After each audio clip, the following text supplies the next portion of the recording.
Halo, nama saya Alvin Ate Iskandar, dan saya akan melakukan presentasi penelitian saya yang berjudul Analisis Komunikasi Gender dalam Film The Interview.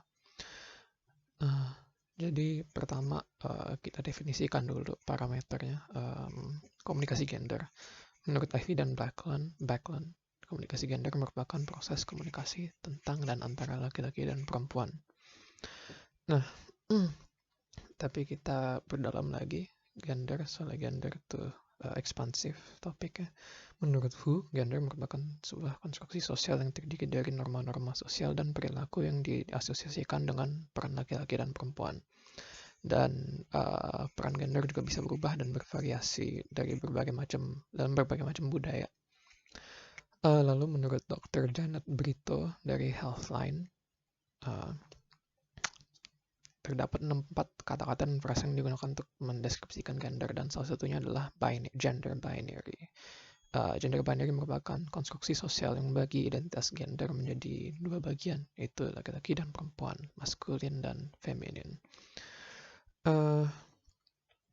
Terus juga ada frasa yang bernama non-binary, yaitu yang mengkategorikan orang-orang yang tidak cocok dalam konstruksi sosial maskulin maupun feminin.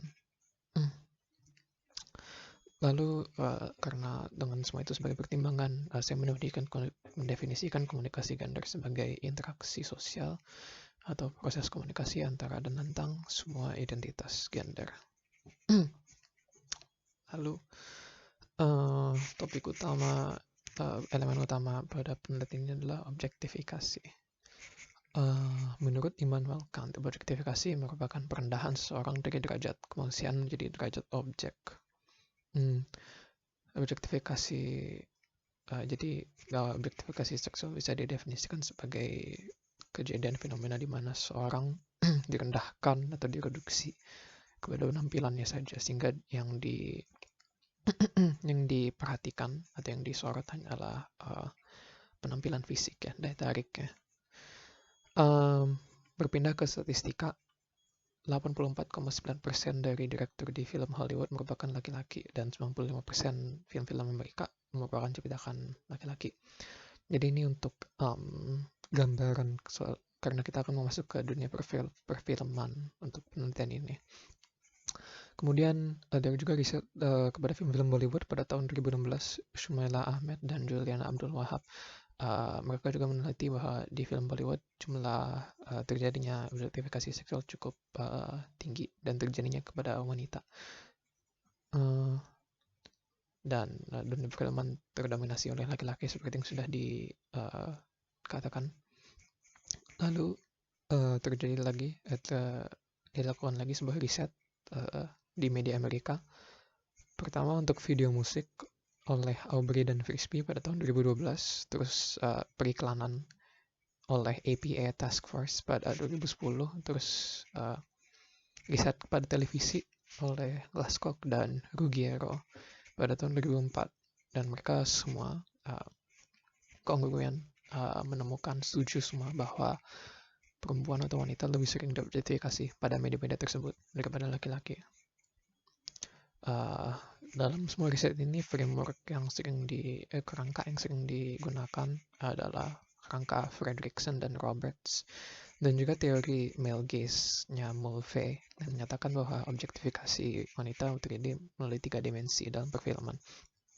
Itu karakter laki-laki dalam media tersebut yang mengobjektifikasi, kemudian perspektif kamera yang mengobjektifikasi melalui sorotannya, lalu dari audiens laki-laki yang ikut mengobjektifikasi juga. Ini akan menjadi basis riset saya juga.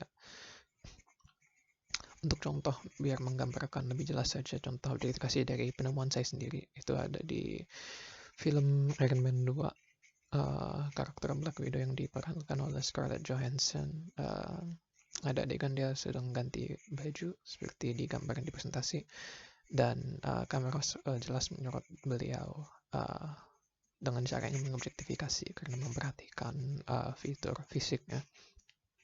Itu pertama, objektifikasi oleh kamera. Terus objektifikasi oleh karakter laki-laki terjadi ketika supirnya yang sedang menyetir mobil ngelirik kaca spion untuk ngelihat Black Widow saat sedang berganti baju. Dan ada lagi di poster film Hall Pass itu poster itu digambar dua tokoh laki-laki sedang melihat badan sebuah wanita, dan mereka menghadap kita, tapi wanitanya menghadap mereka. Berarti wanita itu membelakangi kami, dan wanita tersebut berpakaian minim dan tidak tunjukkan mukanya, hanya badannya saja. Dan itu sudah menjadi sangat jelas bahwa mereka poster itu mengobjektifikasi badan wanita tersebut dan hanya melihat fisiknya saja. Kemudian ada lagi, tapi ini lebih bukan dari saya, ini dari Zachary White.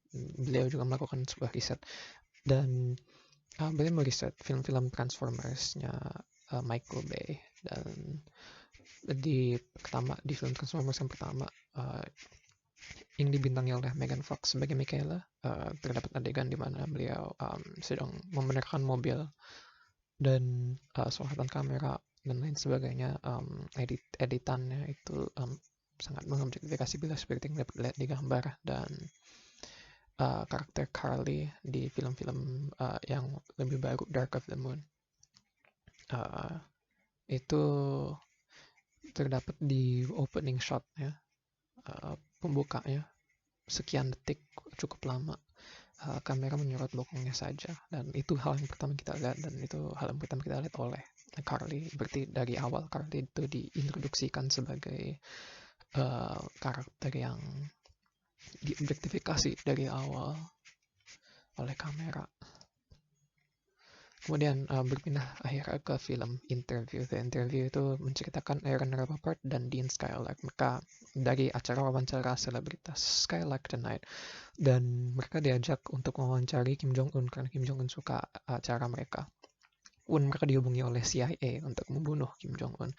Fokusnya memang sindiran politik begitu, tapi tetap banyak jumlah lelucon yang menggunakan objektifikasi terarah kepada karakter wanita, terutama karakter yang akan diriset adalah Dave Skylark, Aaron Rappaport, Kim Jong-un, Agent Lacey, Jung Park, dan lain sebagainya. Dalam presentasi lebih diperjelas Malcolm, Agent Baldwin, Jake, General Jong, dan Daryl.